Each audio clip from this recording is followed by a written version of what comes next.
नमस्कार, मैं हूं कैलाश गोयल और आप देख रहे हैं हमारा विशेष कार्यक्रम आपकी बात मेरे साथ।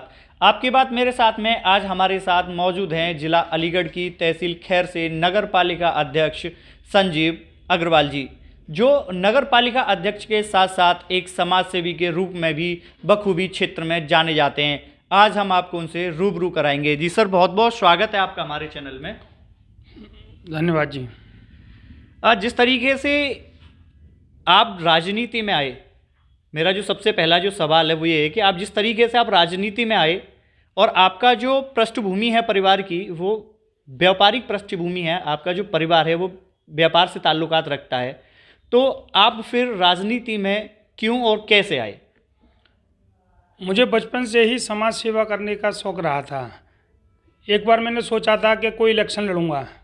मेरे भाई मुझसे बड़े जो थे वो समाज सेवा करते रहे, सभासद भी चुने गए, तो मैंने अपने मन में बनाया कि एक बार चुनाव जरूर लड़ना है। इसलिए मैं जनता की सेवा के करने के लिए और नगर पालिका अध्यक्ष का चुनाव लड़ा। निर्दलीय चुनाव लड़ा था मैं, और उसमें जनता ने मेरा पूरा सहयोग प्रदान किया और मैं जो है नगर पालिका अध्यक्ष बन गया।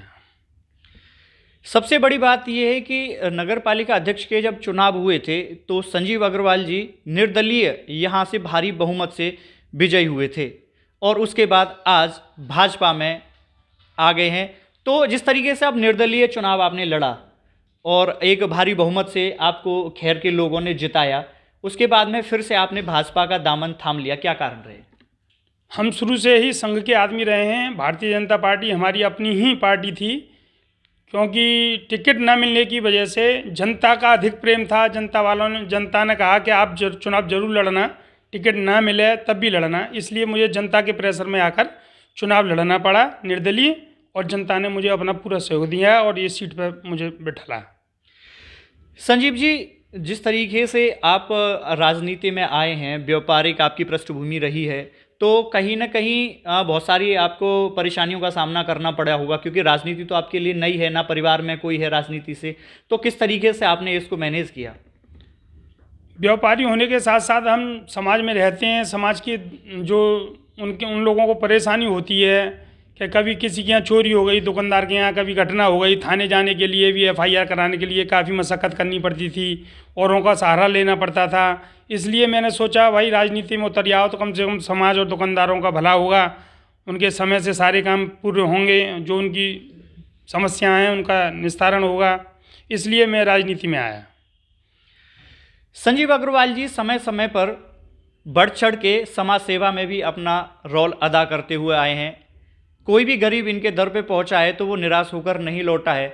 ऐसा ही एक वाकया है कि 20 बीघे जमीन रामलीला कमेटी के लिए इन्होंने दान में दी है।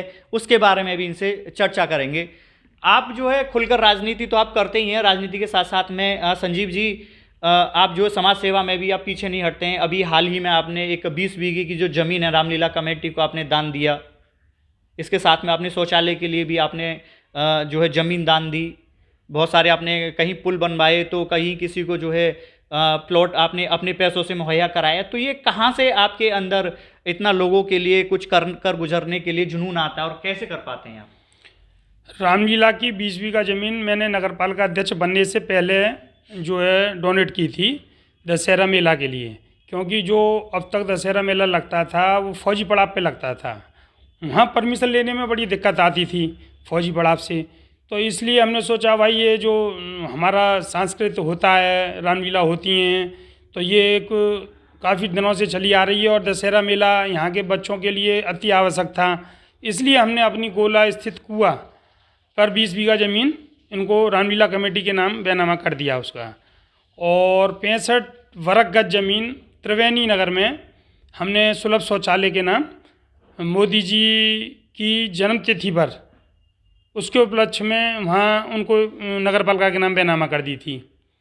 और 50-50 वर्ग गज 4 लोगों के लिए जिन पे फुटपाथ पे सो रहे थे, वो पुलिया में सो रहे थे, उनके लिए 2.5 लाख रुपए प्रधानमंत्री जी आवास से मंजूर कराया, क्योंकि उन पर ज़मीन ना होने की वजह से हमने उनको ज़मीन दिलाई 4 लोगों को 50-50 वर्ग गज अपने निजी खर्चे से। और जो है थाने में एक जन सुनवाई केंद्र भी बनवाया निजी खर्चे से, जिससे जनता को कोई समस्या ना हो, वहाँ जाएँ तो अपनी समस्या वहाँ जाके लिख के दें। तो गवर्नमेंट की वहाँ से स्वीकृति मिली, कप्तान साहब ने स्वीकृति दी, तो हमने एक जन सुनवाई केंद्र वहाँ बनवाया, कंप्यूटर लगवाया, उसमें इन्वर्टर भी लगवाया, सीसीटीवी कैमरे भी लगवाए, फर्नीचर भी लगवाया। ये हमने जो है अपना निजी खर्चे से किया काम। संजीव जी, जिस तरीके से जब आपका चुनाव हुआ था, चुनाव के दौरान आपने एक मैनिफेस्टो जारी किया था और तकरीबन मैनिफेस्टो में जो आपने वायदे किए थे उनमें कहीं ना कहीं कुछ कार्य पूरे हुए भी हैं और कुछ कार्य अभी अधूरे पड़े हुए हैं, तो क्या कहना चाहेंगे उनको? क्या वो पूरे होंगे या केवल वो वायदे के वायदे ही रह जाएंगे? जो हमने जनता से वादा किए थे 80% वादा हम पूरे कर चुके हैं। 20% जो रह गए हैं वो 2 साल अभी हमारा कार्यकाल बचा है।